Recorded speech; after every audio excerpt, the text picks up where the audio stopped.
Le sol natal, mon corps soit ramené dans un sleeping du Paris Méditerranée.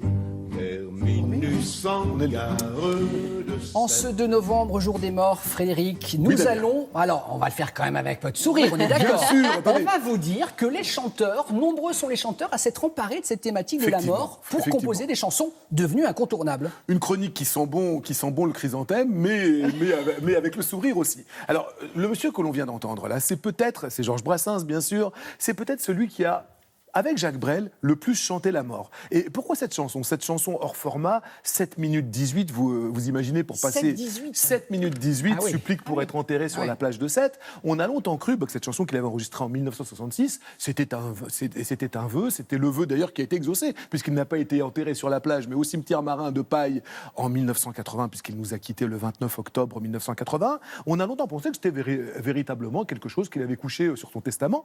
Et il suffit de se replonger dans cette grande rencontre le 6 janvier 1969, vous vous souvenez, Damien, à l'initiative de François-René Christiani, Jacques Brel, Léo Ferré et Georges Brassens étaient réunis autour d'une table, la photo de Jean-Pierre Leloir que nous allons voir. Et lors de cet entretien, à un moment, Léo Ferré félicite Georges Brassens pour sa chanson. Et Brassens, dont on pensait vraiment que cette chanson était totalement sincère, lui dit « Mais à ce propos, Léo, je te signale que je m'en fous d'être enterré sur la plage de Sète. Ça m'est complètement égal. J'ai fait ça pour m'amuser, pour aller au bain de mer. » Donc voilà, ça démystifie un tout petit peu la chanson, mais on l'écoute toujours avec grand plaisir. Monsieur Georges Brassens supplique pour être enterré sur la plage de Sète. Je vous propose de l'écouter.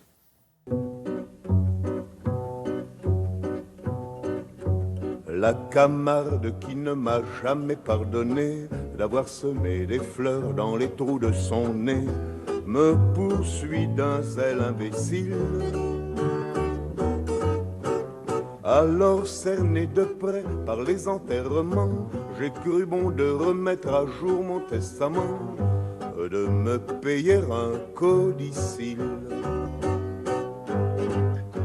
Trempe dans l'encre bleue du golfe du Lion, trempe ta plume, mon vieux tabellion, et de ta plus belle écriture. Moi, je trouve que ça n'a pas bougé. C'est indémodable, j'adore. C'est intemporel et indémodable.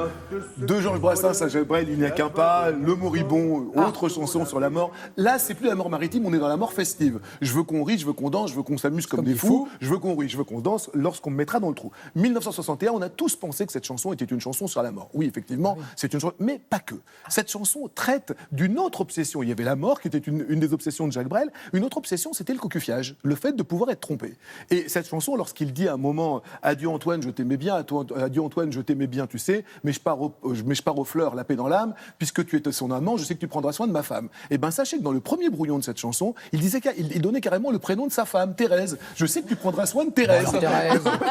Donc en fait, cette chanson, on l'a tous écoutée avec un sourire. Il y a toute la verve, il y a toute l'originalité, toute la flamboyance. Là de maintenant, on va Brel. penser à Thérèse. Hein, Mais on va aussi y voir un autre sens maintenant. Le moribond, on l'écoute.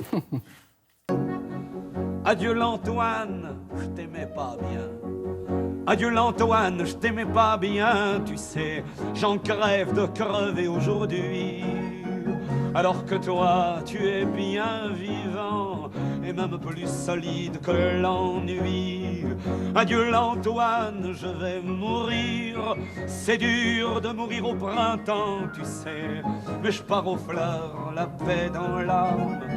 Car vu que t'étais son amant, je sais que tu... Magnifique, Jacques Brel. Allez, plus récent, Fred. Un petit bond dans le temps, 2016 sort l'album Everest de Soprano. La 7e chanson de cet album dénote totalement. C'est un disque qui est plutôt festif. Et puis là, il y a une chanson, quand on écoute le texte, on sent un vrai malaise, on sent un véritable désespoir. Cette chanson a été écrite dans une période de deuil. Le 26 octobre 2015, Soprano perd celui qu'il considère comme son frère. Sylla Steele, qui a été son frère, avec qui il a monté son premier groupe, les Psychiatres de la Rime.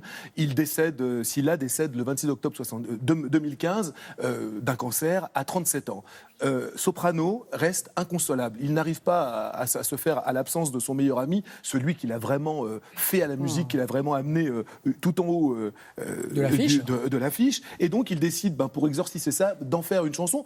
pas tant une chanson sur son pote, mais qu'une chanson sur l'absence. Une chanson sur ces gens qui nous Elle quittent. est sublime. Elle est sublime. Et roule. la voix de soprano. Et je roule. Ouais. Et je roule jusqu'au bout de la nuit. J'accélère, majeur en l'air, en insultant ta foutue maladie. On l'écoute, soprano. Le jour se lève, la vie reprend, faut remplir la gamelle, mais tout en souriant. Les proches appellent, ils prennent des nouvelles, mon sourire leur ment, rien n'est plus comme avant. Je fais semblant, au milieu des gens, je chante, je danse, mais quand arrive la nuit, ton absence et ton fou rire font trop de bruit, impossible de dormir. Donc je roule dans les rues de ma ville, larmes à l'œil, la boule au ventre. Je refais le monde avec des si. Oui, je roule jusqu'au bout de la nuit. J'accélère, je relève en insultant ta foutue maladie. Magnifique soprano. Et une chanteuse qu'on adore, hein, Philippe. Nous allons finir sur un des éclat de millions, rire. mais voilà. 1995, Marie-Paul Bell, Françoise Mallet-Joris, mais où est-ce qu'on les enterre? Alors, la jeunesse de cette chanson, on est en pleine affaire Dutroux, et Françoise Mallet-Joris dit en parlant de ce sinistre personnage, Marc Dutroux, qui a été condamné à la prison à perpétuité pour viol, séquestration et assassinat d'enfants, il dit mais où est-ce qu'on les enterre, les gens comme ça? Où est-ce qu'on les enterre, ceux Parce qui qu'en sont général, méchants? quand vous êtes mort, vous étiez parfait. C'est ça, on a merveilleux. tous des stèles absolument formidables. Où est-ce qu'on les enterre, les méchants? Et il n'en faut pas plus à Marie-Paul Bell pour se mettre au piano et dans un grand éclat de rire en une après-midi, ils écrivent cette chanson. Mais où est-ce qu'on les enterre? Je vous laisse savourer. 223 épouses parfaites, 316 maris dévoués. Et quant aux bonnes mères, aux excellents pères, on ne peut même pas les compter. 140 députés honnêtes, 213 excellents voisins. Dans les cimetières, il n'y a qu'à lire les pierres, ce sont tous de petits saints. Mais où est-ce qu'on les enterre, ceux qui sont méchants, qui faisaient pleurer leur mère, battaient leurs enfants, les antipathiques, tous les renfrogniers, que personne n'a jamais regretté. Mais où est-ce qu'on les enterre, les vilains râleurs? On reconnaît la mélodie de Marie-Paul. Hein. On l'embrasse, On Marie-Paul. l'embrasse, elle nous regarde Elle ce nous regarde ce matin. matin. Merci beaucoup, Je vous en Fred. prie.